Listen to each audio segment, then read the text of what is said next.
Hey everyone, it's Kristen from k.becca, and today I'll show you how to use the sketch and heat embossing technique to create gorgeous watercolor resist backgrounds.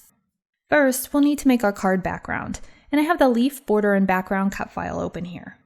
I'll have a link to where you can purchase this in the area below the video. The file includes cut versions and sketch versions of the designs, and for this project we'll be using the sketch version of the leaf background. I'll click to select the designs, and then I'll go up to the Object menu and select Ungroup from the drop-down to ungroup the files.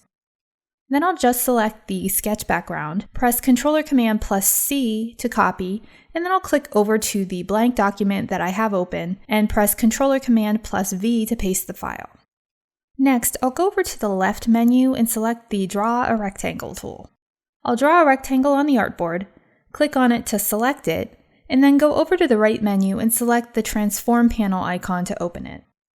We want to resize the rectangle, so I'll click the Resize tab in the Transform window. It's the little diagonal double-sided arrow icon. And I'll go down under Specify Dimensions, make sure that the little lock icon is unlocked, and change the dimensions to 4.25 inches wide by 5.5 inches tall, and hit the Apply button to apply the changes. These dimensions are the standard A2 card size.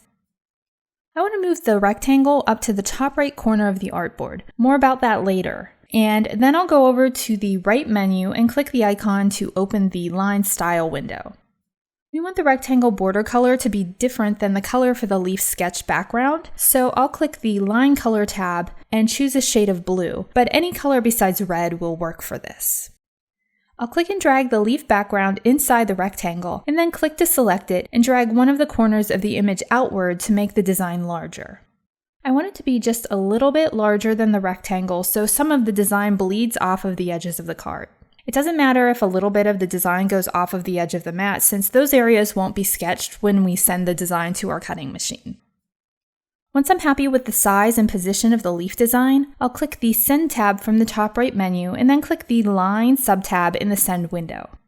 You can see that the design is separated by line color, so there's a red box for the leaf sketch background and a blue box for the rectangle. First, I'll go to the line with the blue box and change the material type to heavy textured cardstock, since we'll be cutting this from watercolor paper. Next, I'll change the cut settings to settings that I know work for my machine with the paper that I'll be using. I'll leave the tool number as the red tool. It's the little red circle icon. Next, I'll change the settings for the leaf background, which is the line with the red box.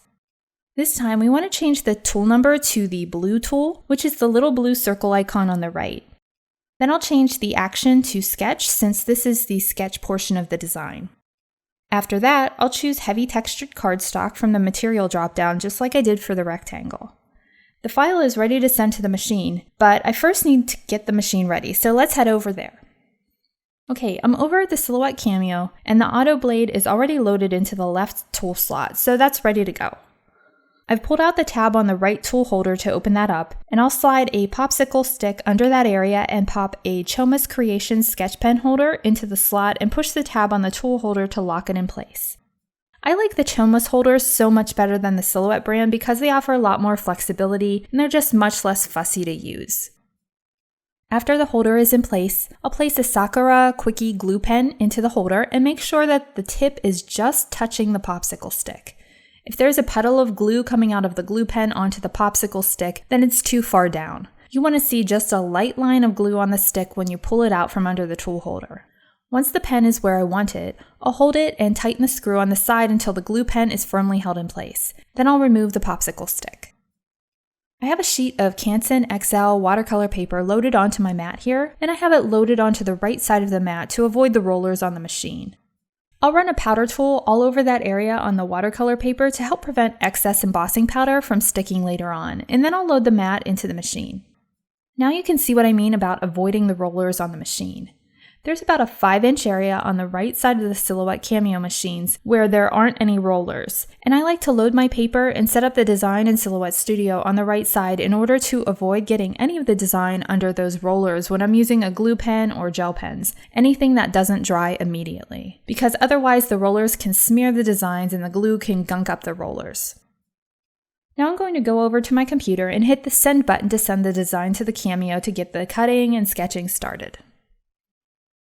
Okay, once the machine is done with the design, I'll first unload the glue pen and put the cap back on so the glue on the tip doesn't have a chance to dry out. Then I'll unload the mat and carefully peel the cut area off of the mat. Keep the rest of the piece of watercolor paper on the mat because we'll be needing it again in a little bit. I'll place a piece of scratch paper on my work surface to catch the embossing powder, and I'm using the Wow Opaque Bright White embossing powder for this project. I'll pour the powder all over the design, and you can see how well it sticks to the glue from the Sakura Quickie Glue Pen. After I tap off the excess powder, I'll come in with a small dry paintbrush and brush off any areas on the design where stray powder is sticking. Then I'll funnel the embossing powder that's on the scrap paper back into its container and use a heat tool to melt the embossing powder on the watercolor paper. Next, I'll bring back the cutting mat with the watercolor paper still on it, and I'll place the embossed piece back into the area where it was and press it in place to stick it to the mat again. I'm doing this because the sticky on the mat keeps the piece in place and helps prevent it from warping as we're watercoloring. I'll be using the Prima Decadent Pies watercolor set, and this is my favorite set out of all the Prima watercolor sets. Partly because it has the word pie in the name, but mostly because I love the deeper, more muted colors in the set. They're perfect for autumn. I'll spray the watercolor pans with a few spritzes of water and give the water a few minutes to absorb into the watercolors, which will make them easier to work with.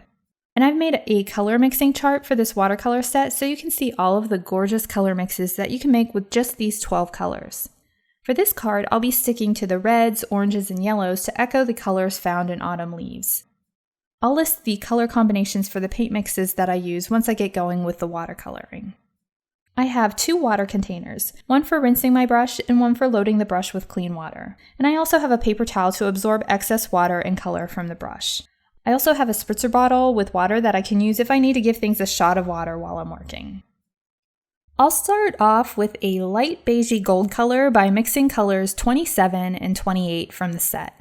And I'll start painting in the top left corner and work my way down and across as I go, adding clean water as needed to help the paint go further and to blend the lines between colors. The second color that I'm using is a coppery burgundy, a mix of colors 28 and 30 from the set. Next, I'll use just color number 30, which is a deep burgundy red color. It's super bold when I add it here, but it will dry down to a more muted color. I like to call the technique that I'm using for this card willy-nilly watercoloring because I start off with just a very loose idea of what I want it to look like and what colors I want to use, but there's no real rhyme or reason to what I'm doing besides working my way down the card with color and adding water and color to blend. It's fun, easy, and not fussy, which is how I like it. The next color mix is colors 29 and 31 from the set, which is a warm and light peachy yellow color. The previous color, the deep burgundy, has already started to dry, so I definitely want to get in there with some clean water to blend out the lines between the colors. The final color is just straight color 31, which is an orangey peach tone. After I've finished painting, I'll let this dry completely. Okay, it's about an hour later and the piece is dry, so I'll peel it off of the mat, and I love how this turned out. Now I want to show you a test design that I made earlier using Strathmore Bristol paper. When it dried, the lines between colors and borders around the watercolor areas were more pronounced, where the borders and lines were much softer with the Canson XL watercolor paper. I wanted that softer look for this card, so I went with the Canson XL.